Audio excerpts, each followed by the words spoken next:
অদক্ষতা আর অব্যবস্থাপনার কারণে ৭০% রাস্তাঘাট ও অবকাঠামো উন্নয়ন কাজ সঠিক সময়ে বাস্তবায়ন করা যাচ্ছে না। রাজধানীর তেজগাঁওয়ে ইন্টারন্যাশনাল বিজনেস ফোরাম আয়োজিত সেমিনারে এই তথ্য উঠে আসে। বক্তারা বলেন, সরকারি ক্রয়ে জবাবদিহিতা ও প্রতিযোগিতা নিশ্চিত করা গেলে প্রায় অর্ধেক ব্যয় কমিয়ে আনা সম্ভব।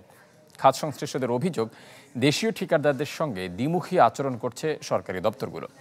সিস্টেমের মধ্যে সিস্টেম তৈরি করে সঠিক ব্যক্তিকে বঞ্চিত করা হচ্ছে। মন্ত্রী, এমপি ও আমলাদের স্বজনপ্রীতির কারণে এই সংকট বাড়ছে।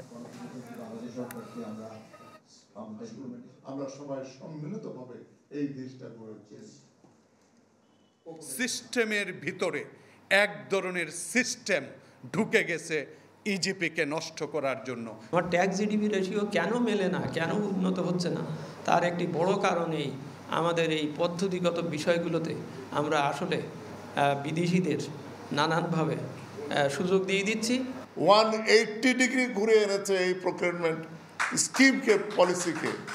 হ্যাঁ, নিশ্চয়ই আমরা আরও অনেকটি পথ যেতে চাই, আর সেই পথ আপনারা আজকে আমাদের দেখিয়েছেন। আপনারা বলেছেন আমাদের সরকার সব সময় চেষ্টা করে নিরন্তর ভালোর দিকে যাবার জন্য।